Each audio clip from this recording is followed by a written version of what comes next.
Hello and welcome to Yesteryear's Mac Apps, where today we have another module pack for After Dark to look over. This is the third such video I've done, so do check out the others if you haven't already. The Simpsons animated screensaver package is one of the licensed properties that creators Berkeley Systems brought to the table, and landing in 1994, it probably couldn't have come at a better time. Screensavers were about as popular as they would ever be, and The Simpsons were right in the middle of their golden era. This is a quick-fire look over all 15 modules included in the package, running on a 300MHz Power Macintosh 6500. It's a later edition, with Windows and Mac versions previously sold separately from each other on floppy disks. This CD-based one can be installed on either. The contents of this box are more or less exactly the same as my other two, with all the CD-based module packs sitting in the same case, which displayed all other module packs available for purchase. There's an installation manual that covers how to get it on the system in assorted languages, and a registration card too. Enough preamble then, let's fire it up. First up is Chalkboard. This is the module that dates the pack, with lines, presumably drawn by Bart, taken from Season 5. Several sliders are present in the control panel window to change the handwriting, which I suppose in this digital simulation would be a font. Sloppiness changes a semi-neat print to a borderline unintelligible scrawl, and the mistake slider determines how often something needs to be rubbed out. Top marks for the lowest rating. Classic Moments is a slideshow of a handful of images that come on the disc. Presumably they are visuals of unforgettable scenes in the show. Remember this? Or this? Or this? Me neither. Oh, that one rings a bell. This is most likely a pre-existing module from After Dark 3 with the images replaced. If desired, users can switch the contents of the folder that the image files sit in, with alternatives to have whatever they want show up. Files is a series of jokes and factoids based around a character listed out on a colourful backdrop. The users can control how long each set stays on the screen for. I'm not sure if many or any of these facts pre-existed, or if Berkeley made them up themselves. The problem with this sort of module is that once it's cycled a few times and a user has read everything, it kind of loses its appeal. One neat little detail I noticed here was the flying toaster on Wiggum's mug. Grandpa's Wisdom is the first of a number of modules that has the option of running on top of the desktop rather than clearing it, nullifying any screen-saving benefits. I feel that these should have provided the option of removing the Apple menu bar at the top, as this to me always felt like the most likely burning candidate for Macs. The slider tweaks the rate of disjointed comments that come out of a rather confused-sounding Abe. Ultimately, I don't think this one is very strong. If it started up and I was in earshot, I could see me walking over to the computer to knock the mouse to shut it up. Maybe that's the point. Be annoying and get users back to their desk.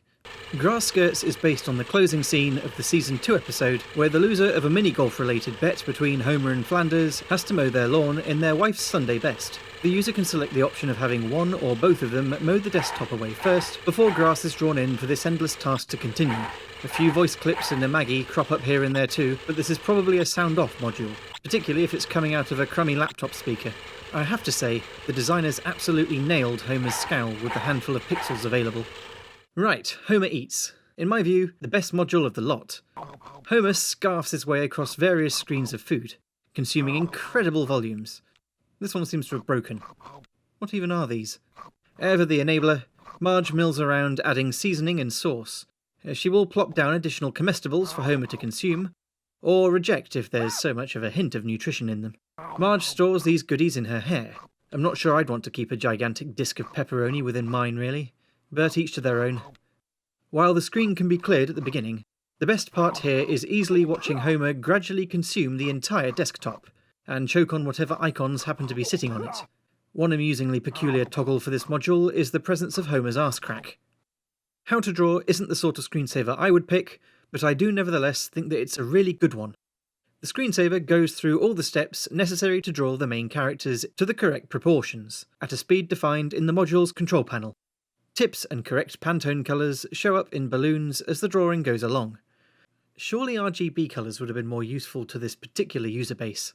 The guides here provide very solid foundations, but getting the details right is going to be down to the artistic capabilities of the drawer. It wouldn't matter how many clever circles I put in first. I'd still botch it. Hit caps lock at any time during the process to take manual control of the steps while drawing along. There's also the ability to flip through some images of the characters and compare them against a tower of eyeballs. What are you looking at? Options in the installation procedure allow users to omit the itchy and scratchy module due to, well, It's these two. Try and guess. Helicopter parents can choose to keep this perceivably violent module out of the way of their sprogs. It strikes me as unnecessary. If this was installed on the computer, then the programme would have been on the television, and it's not like the itchy and scratchy scenes were opt-outable there. One thought regarding this I have is that it was more Berkeley Systems covering their arse in case some anti-violence entity took aim at them. This desktop-based module scrambles the icons about and adds a few more for the cat and mouse to interact with. Every now and then, the two approach each other for itchy to brutalise scratchy in one of a handful of different ways. After a quick transition, it restarts. Fabulous. Next is the Krusty module. A spotlight pans around a bit to reveal the titular entertainer running through his warm-up routine, until realising that there's a massive bright light on him in a dark room and that it must be time to perform. The user can pick how well the trick will go down with the crowd, with the negative reactions being a fair degree more amusing. One detail I liked was the super simple way they animated his eyes, darting around as the crowd stayed silent. Harking back to the original After Dark 1 module set, which was simple vector effects only, is Lisa's mood swings, where Lisa toots a selected or randomised mood. These correspond with a visualisation of a handful of other characters which represent the specific mood in a fashion that reminds me of Fry's holophone.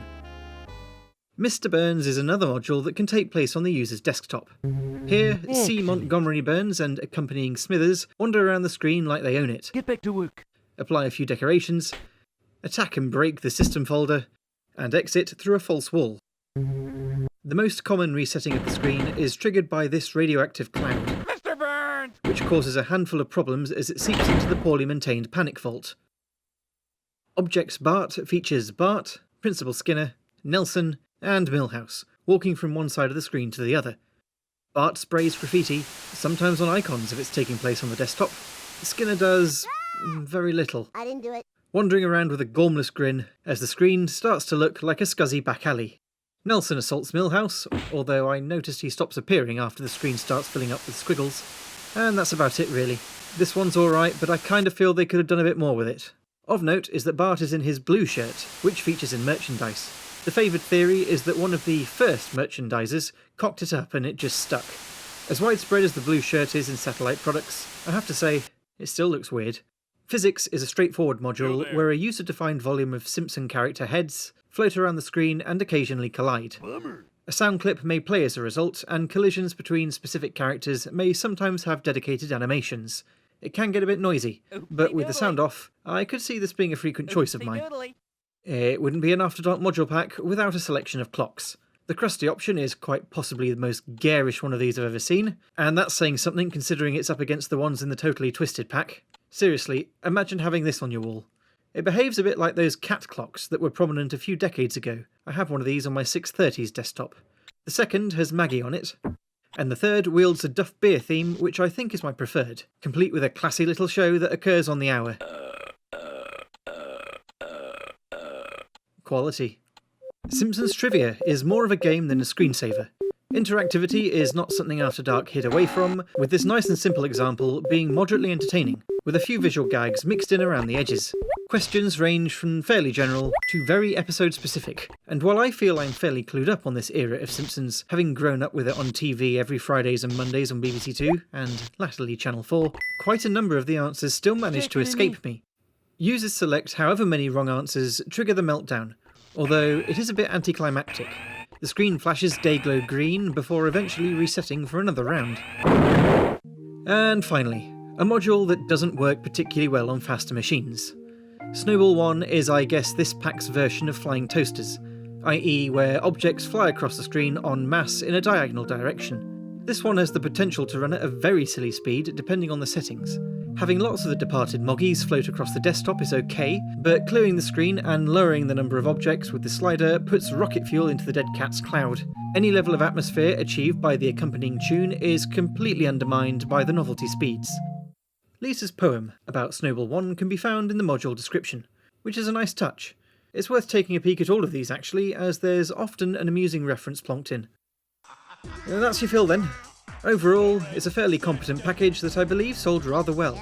Assuming the license fee wasn't sky high, it must have been fairly profitable. Please do share your memories of this package in the comments if you had it back in the day. What was your favourite module? And as mentioned at the beginning, if you haven't yet seen my other After Dark hands-on, do give them a try to see what was in those. That'll do then for this edition of YY's MG. Thanks for watching, and see you next time.